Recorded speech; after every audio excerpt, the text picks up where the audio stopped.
सदाशिवसमारम्भां शङ्कराचार्यमध्यमां तत्त्वविदानन्दपर्यन्तां वन्दे गुरुपरम्पराम्।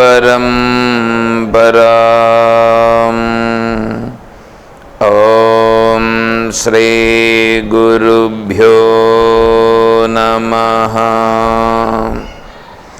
పూజ్య గురుదేవులు తత్వవిధానంద సరస్వతి స్వాముల వారి దివ్య చరణార విందములకు ప్రణమిల్లుతూ పరిపూర్ణ పరబ్రహ్మస్వరూపులకు ప్రియాత్మ బంధువులారా, ఓం.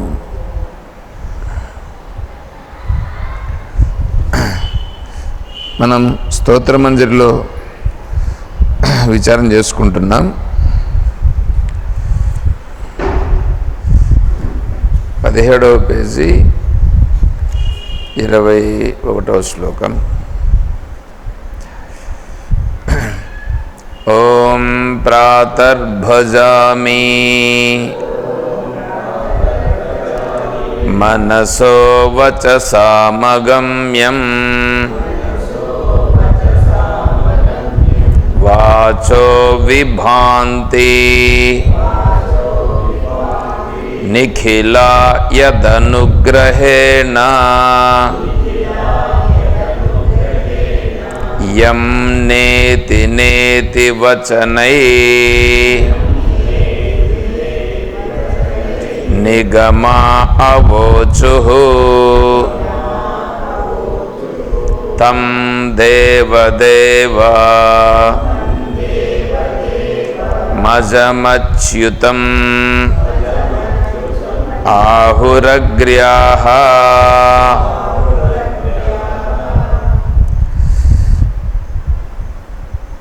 ఇది విచారం చేస్తూ దీంట్లో భాగంగా మనం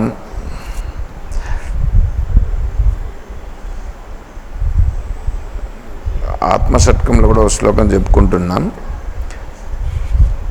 నాహం జాతో న ప్రవృద్ధో న నష్టో దేహస్యోక్తాః ప్రాకృతాః సర్వధర్మాః కర్తృత్వాది చిన్మయస్యాస్తి నాహం కారస్యైవ హ్యాత్మనో మే శివోహం. నాహం జాతో న ప్రవృద్ధో న నష్టో. నేనెవరు అనే దాని గురించి చెప్తున్నారనమాట. అంటే ఆత్మ అంటే నేను ఆత్మస్వరూపం కదా, నేను ఆత్మస్వరూపం కాబట్టి ఆత్మస్వరూపాన్ని గురించి చెప్తున్నారు. ఏమని? నాహం జాతో, నేను పుట్టలేదు. తర్వాత నా ప్రవృద్ధో, నేను పెరగను కూడా లేదు. నా నష్ట, నాశనమయ్యేవాడు కూడా నేను కాదు. ఇవన్నీ ఎవరు? దేహ, దేహానికి సంబంధించినవి ఈ లక్షణాలన్నీ. అంటే దేహం పుట్టింది, దేహం పెరిగింది, దేహం చచ్చిపోతుంది. కర్తృత్వాది చిన్మయస్యాస్తి నాహం. కర్త ఏమంటే ఈ పని చేసింది ఎవరు అంటారు కదా, ఈ పని చేసింది ఎవరు? ఇప్పుడు నేను చెప్తున్నాను, మీరు వింటున్నారు. ఇప్పుడు చెప్తా ఉండేది ఎవరు? కర్త. మీరు వింటా ఉండేది ఎవరు? కర్త. మీరు వినే కర్తలు కదా. ఇప్పుడు కర్త చెప్తా ఉండేది కర్త, వింటా ఉండేది కర్త. ఇది ఆత్మ అవుతుందా? ఇది ఆత్మ కాదు, ఇది ఆత్మ కాదు. ఇది ఎవరిది? ఇది ఎవరిదంటే ఇది కూడా నాది కాదు. దీని కర్త ఎవరో ఉన్నారు, ఆ కర్తను గురించి విచారం చెయ్యి. కారస్యైవ, దీనికి కారణం. దీనికి కారణం అంటే ఏంటి? దీన్ని ఇలా చేపిస్తూ ఉండేది. ఒక పని జరిగింది అంటే దానికి కార్యకారణ సంఘాతం ఉంటుంది. ఇప్పుడు కొండ తయారైందనంటే దానికి కొండ తయారు చేసేదానికి మట్టి కారణం ఒకటి, తర్వాత మా కుమ్మరివాడు కారణం ఒకటి ఉంది కదా. ఇప్పుడు మట్టి ఉంటే కుమ్మరివాడు చేసినాడు. ఇప్పుడు అక్కడ కుమ్మరివాడనేటువంటిది ఆడ చక్రం అంతా తిప్పి కుండ తయారు చేసినాడు. మట్టి అక్కడ కారణం, రెండు కారణాలే, ఇదొక కారణం అదొక కారణం. ఇప్పుడు కర్త కారణం అనేటువంటిదండి. ఇప్పుడు ఒక పని జరిగిందండి, ఉదాహరణకి ఇప్పుడు ఏం చెప్పాలంటే, మీకు సంతానం ఉంది కదా, సంతానం ఉంది. సంతానమునకు ఇప్పుడు మీరు కర్తలు, కానీ మీరు కర్తలా? మీరు కర్త కాదు. అక్కడ జరిగింది కారణం ఎవరు అంటే వాళ్ళ కర్మ కారణము. మీరు ఇక్కడ కర్తగా ఉన్నారు, మీరు కర్తలుగా ఉన్నారు. మీరు కూడా యాక్చువల్గా మీరంటే ఎవరు కర్తలు? అక్కడ శరీరం కర్త, సంతానం కలిగేదానికి శరీరం కర్త. మీరు ఆత్మస్వరూపులు. అర్థమైనా లేదా? నేను పూర్తిగా వివరణ లేకపోవట్లేదు ఇక్కడ.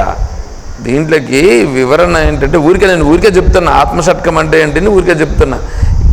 ప్రతిరోజు ఇది చెప్పుకోవాలని చెప్తున్నా ఆత్మషట్కాన్ని. దాని వివరణ లేకపోయినప్పుడు అది వస్తుంది.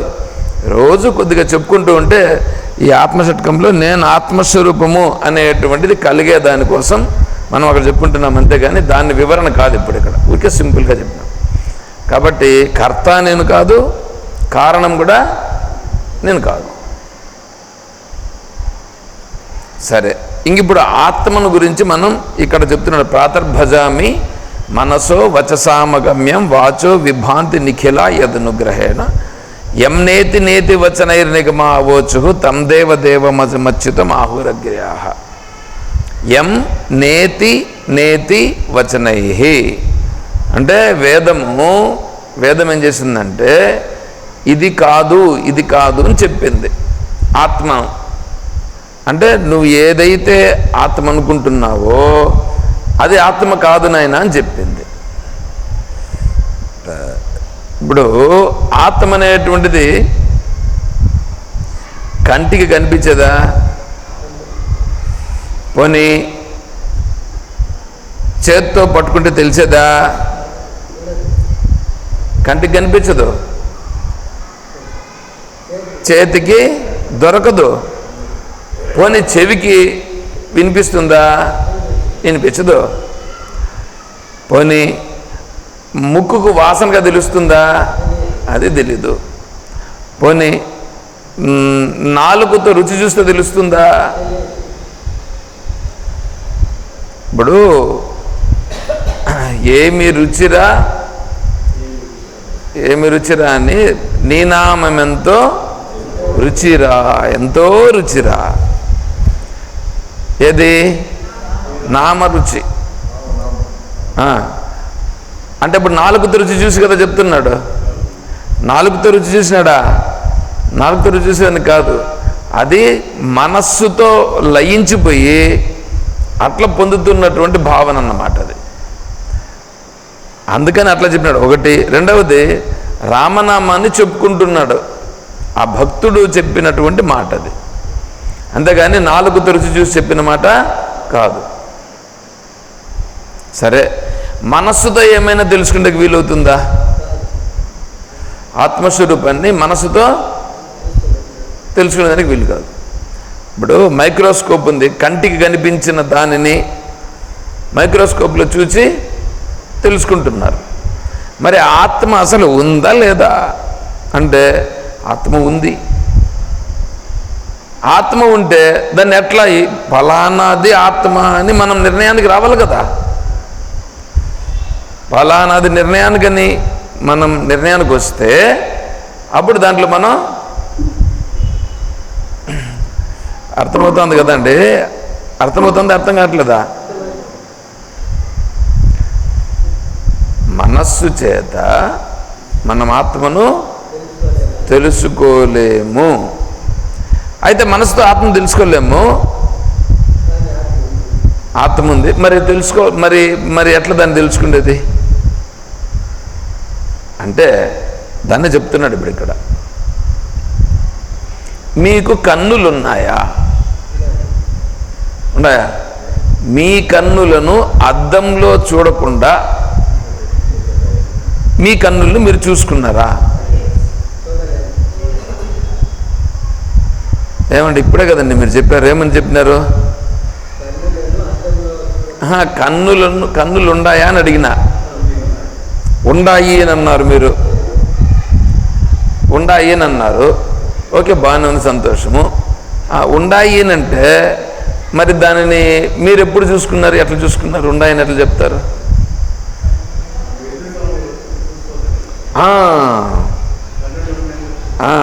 కదా, అద్దంలో కాకుండా ఎదురుగా ఉండేటివి కనిపిస్తున్నాయి. కనిపిస్తున్నాయంటే కళ్ళు ఉన్నాయి కాబట్టి కదా నేను చూస్తున్నాను. అంటే నువ్వు గుర్తిస్తున్నావుగా, ఇప్పుడు గుర్తిస్తున్నావు లేదా? అదే విధంగానే ఈ ఆత్మను కూడా ఇవన్నీ పని చేస్తున్నాయంటే ఎవరి వలన పని చేస్తున్నాయి? చూడండి, మనము వీటన్నింటినీ బాగా బాగా పరిశోధన చేయవలసి వస్తుంది. పరిశోధన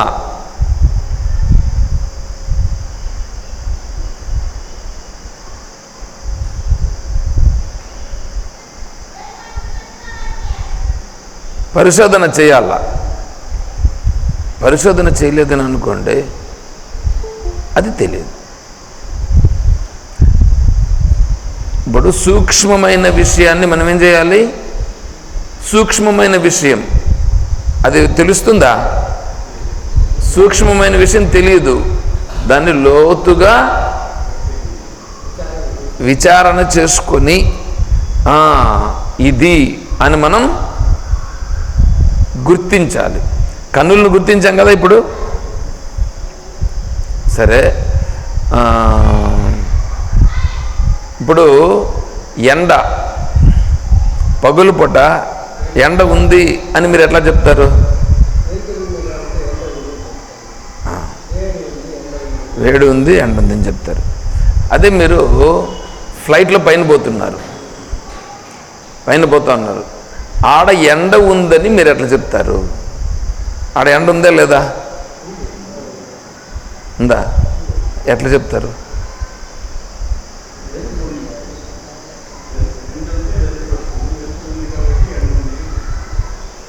ఫ్లైట్లో పోతున్నారు, అక్కడ చెప్పండి.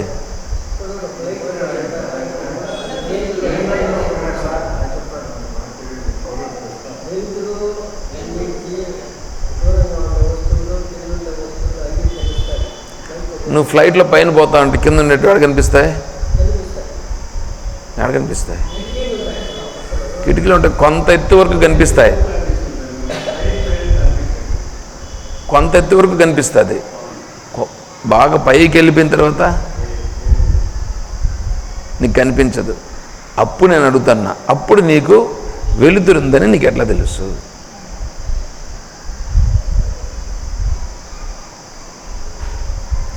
మేఘాలు కనిపిస్తాయి. మేఘాలు కనిపిస్తూ ఉన్నాయనంటే మేఘాలు వెలుతురులు కదా కనిపిస్తూ ఉన్నాయి. మేఘాలు వెలుతురులు కనిపిస్తున్నాయి అంటే ఇవి కనిపిస్తూ ఉన్నాయి కాబట్టి వెలుతురు ఉంది అనేది తెలుస్తుంది నీకడ. అవి లేవనుకో, మేఘాలు కూడా లేవని అనుకో, వెలుతురు ఉందా లేదా?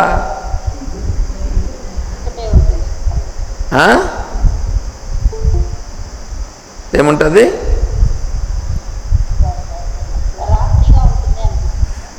రాత్రిగా ఏముండదు, రాత్రిగా ఏముండదు. వెలుతురు ఇప్పుడు రాత్రిలో అయితే నీకు ఇది ఉంటుందని అనుకోవచ్చు. పగలపూట వెలుగుంటుంది. వెలుగుందని నీకు ఎట్లా తెలుస్తుంది అంటే, ఏదైనా వస్తువు కనిపిస్తే వెలుగుందని నువ్వు గుర్తిస్తావు. అవేం కనిపించకపోతే అప్పుడు వెలుగు లేదు అని నువ్వు అనుకుంటావు. అవునా? అంటే వెలుగుందని నువ్వు గుర్తించాలంటే ఏదన్నా ఒక వస్తువు కనిపించాల. ఇక్కడ ఎండ ఉందని మనం ఎలా చెప్తాము? ఇక్కడ కూడా ఎండ ఉందని నువ్వు ఎట్లా చెప్తావు? ఈ కనిపిస్తా ఉన్నాయి కాబట్టి చెప్తావు ఎండ ఉందని. ఇదే కనిపించకుండా పోతే అంటే కనిపించల్లా. ఇవి కనిపిస్తే అది ఉన్నట్లు కదా లెక్క. అదేవిధంగానే ఈ స్వామి వినండి వినండి,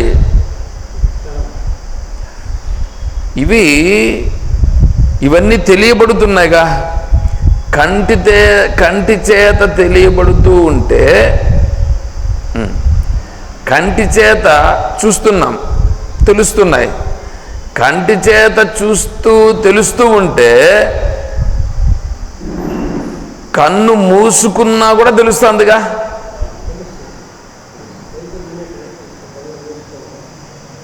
కన్ను మూసుకున్నా కూడా తెలుస్తుంది. అంటే ఏమి? కంటితో చూసేటువంటిది కన్ను మధ్యలో ఉందే కానీ విషయాలను చూసేదానికి కన్ను మూసుకుంటే కూడా చూస్తూ ఉంది. దృష్టే దృష్టు అంటే చూపుకు చూపుగా ఉంది అని వర్ణిస్తారు అక్కడ. అంటే ఈ చూపుకి వెనకాలుండి ఒకటి చూపు చూస్తుంది. అది ఏదో ఉందిగా. మనం వింటున్నాం, వింటూ ఉండేది దేనివల్ల వింటున్నాము? వెనకాల ఏదో ఆధారం ఉంది. అట్లా ఆ వెనకాల ఉండేదాని దగ్గరికి పోయి మనం దాన్ని తెలుసుకోవాలంటే నీకు తెలుస్తూ ఉండే వాటిని బట్టి నువ్వు దాన్ని గుర్తించాలా. నీకు తెలుస్తూ ఉండేదాన్ని బట్టి గుర్తించకుండా నీకు ఇది ఆత్మస్వరూపము, అది నాకు కనిపించల్లా, నేను ఎట్లా తెలుసుకోవాలా అని అంటే అది అలా తెలియదు. అలా తెలియదు. అంటే ఇప్పుడు ఇలా బయట ఉండేదాన్ని తెలుసుకున్నట్లుగా ఆత్మను తెలుసుకోవాలా అనిగన అంటే వాడు ఎట్లాంటి వాడంటే వాడు స్థూలమైనటువంటి వాడు. స్థూల బుద్ధి. స్థూల బుద్ధి అంటే బండబుద్ధి. బండబుద్ధి అంటే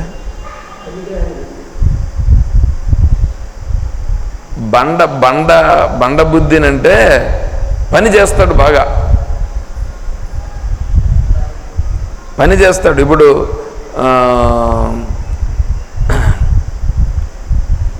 రాళ్ళు మోసే పని పెట్టినామని అనుకోండి, రాళ్ళు మోస్తాడు వాడు, రాళ్ళు మోస్తాడు. వాడిని తీసుకొని వచ్చి గుణాతం కట్టరా అంటే కడతాడు వాడు. ఆటకాటిగా చూడండి, రాళ్లతోనే వీడు కడుతున్నాడు. మేస్త్రి అదే రాళ్లతోనే గుణాతం కడుతున్నాడు. ఆ రాళ్ళను మొయ్యమంటే మోస్తాడు, వీడు కట్టలేడు. అప్పుడు వాడు బండబుద్ధి ఎవరిది? మోసేవాడిది. వానికంటే కొంచెం సూక్ష్మమైన బుద్ధి మేస్త్రిది. అలాగే భగవద్గీత చదవమంటే చదివేస్తాడు. అర్థం చెప్పరా నాయన, నన్ను అట్లా అడగద్దు. ఏ శ్లోకం చదవమంటావో చెప్పు, చదువుతా.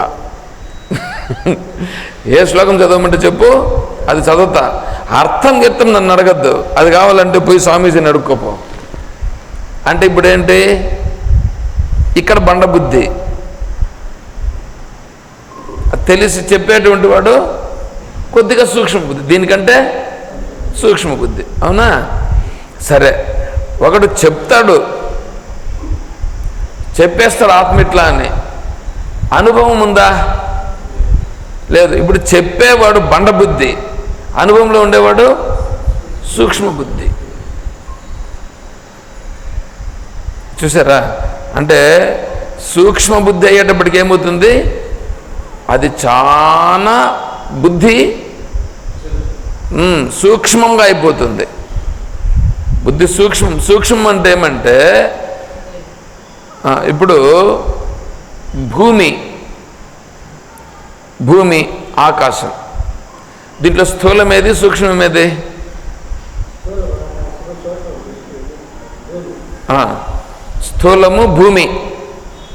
స్థూలం భూమి, ఆకాశం సూక్ష్మం. ఇప్పుడు స్థూలము భూమి అని అంటే పట్టుకుంటే తెలుస్తూ ఉంది, నడుస్తున్నాం కదా తెలుస్తూ ఉంది. ఆకాశాన్ని పట్టుకో చూద్దాం, ఆకాశాన్ని పట్టుకోలేవు. ఇప్పుడు భూమి ఆకాశంలో ఉంది, భూమి చిన్నది, ఆకాశం పెద్దది. సూక్ష్మం అంటే అలా ఉంటుంది, పట్టుకునేదానికి వీలు కాదు, దానిలో ఇవి ఉంటాయి. ఏమండి? అలాగే బుద్ధి విషయాలను పట్టుకుండే బుద్ధి స్థూల బుద్ధి. విషయాలను నీకు గట్టిగా తెలిసేటువంటివి దేవుడు, విగ్రహంగా ఉండేది దేవుడు. తర్వాత కథలు చెప్పుకొని ఇది దేవుడు అనుకున్నారని అనుకోండి, దాన్ని ఏమంటారంటే స్థూల బుద్ధి. అదే ఆత్మస్వరూపానికి చావు పుట్టుకలు లేవు, అది పుట్టి పెరిగేది కాదు, అది సర్వము ఆకాశము కంటే కూడా సూక్ష్మమైనది. ఆకాశమన్నా ఉండదని తెలుస్తుంది కదా. ఆత్మస్వరూపము అది కూడా తెలీదు అంటే ఇంకా సూక్ష్మం. దాన్ని తెలుసుకోవడం ఇంకా సూక్ష్మంగా ఆలోచన చేయాలన్నమాట. అట్లా ఆలోచన చేసి మన వాళ్ళు ఏం చేశారంటే, వేదమాత ఏం చేసిందంటే, మనం దాన్ని పట్టుకునేదానికి మహాత్ములుగా ఉండేవాళ్ళు విమర్శ చేసుకుంటూ వచ్చే అదే కదా చెప్పినాం, చార్వాక సిద్ధాంతం. శరీరమే ఆత్మ అన్నాడు ఒకడు, అయా అది ఆత్మ కాదు అని దాన్ని తీసేశారు. తర్వాత ఇంద్రియాల ఆత్మ అని అన్నాడు ఇంకొకడు, అది కూడా ఆత్మ కాదని తీసేశాడు. ఇంకొకడు ప్రాణమే ఆత్మ అన్నాడు ఇంకొక అతను, అది కూడా ఆత్మ కాదని తీసేశాడు. ప్రాణమే ఆత్మ చెప్పుకున్నాం కదా. ఇంకొకడు వచ్చాడు మనస్సాత్మ అని అన్నాడు, అది కూడా మనస్సాత్మ కాదు. తర్వాత బుద్ధి వివేకము విజ్ఞానమాత్మ అని అన్నాడు, క్షణిక విజ్ఞానం, అది ఆత్మ కాదు అని అన్నాడు. క్షణిక విజ్ఞానం అంటే క్షణక్షణం మారిపోతుంది కదా, క్షణక్షణం మారిపోతుంది కాబట్టి అది కూడా ఆత్మ కాదు. ఇప్పుడు శరీరం ఆత్మ కాదు అని అన్నప్పుడు అన్ని శరీరాలుగా, అన్ని శరీరాలే. శరీరాల రూపంగా నీకు తెలియబడేది కూడా శరీరమే, అది కూడా ఆత్మ అవుతుందా? మీరు శరీరంగా ఎవరినన్నా చూసినారని అనుకోండి, అది ఆత్మ అవుతుందా?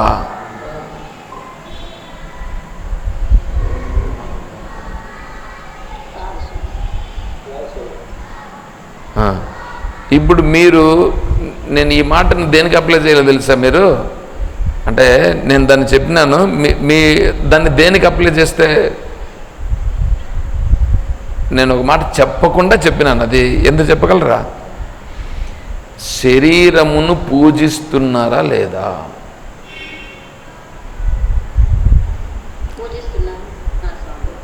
శరీర రూపాన్ని పూజిస్తున్నారుగా,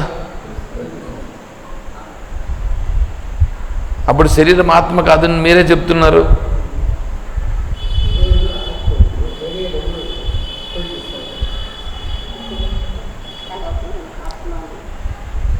శరీరం ఆత్మ కాదు, సరేనా? శరీరం ఆత్మ కాదు అన్నప్పుడు అడిగి దాన్ని అయిపోయి తీసి వరగా పెట్టాలా. ప్రాణం ఆత్మ కాదు అన్నప్పుడు ప్రాణం పైన దృష్టి పెట్టేవాళ్ళు దాన్ని కూడా తీసి వారగా పెట్టాలని వద్దా? ప్రాణము, ఇప్పుడు ప్రాణం పైన యోగా చేస్తారు కదా, యోగా చేసేవాళ్ళు, ప్రాణాయామం చేసేవాళ్ళు దేనిపైన? ప్రాణవాయువు పైన కదా. అప్పుడు అదేమైంది? యోగా ఏమైంది?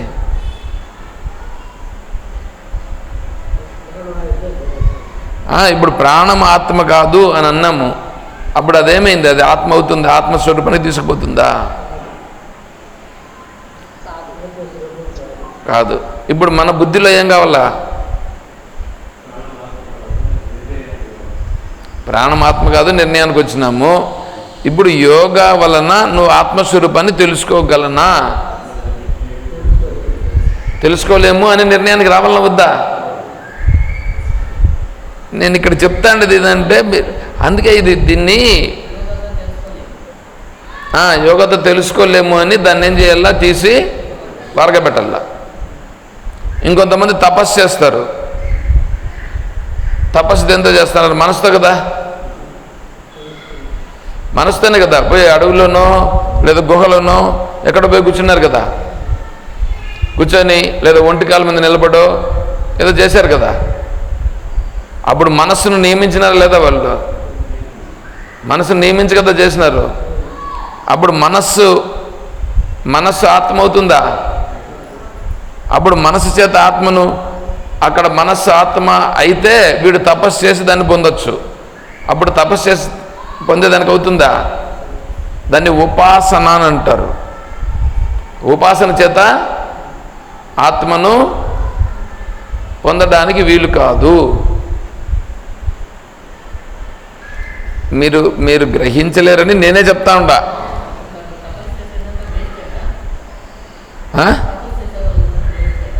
వేస్టే. ఆత్మస్వరూపాన్ని గురించి తెలుసుకోలేరు.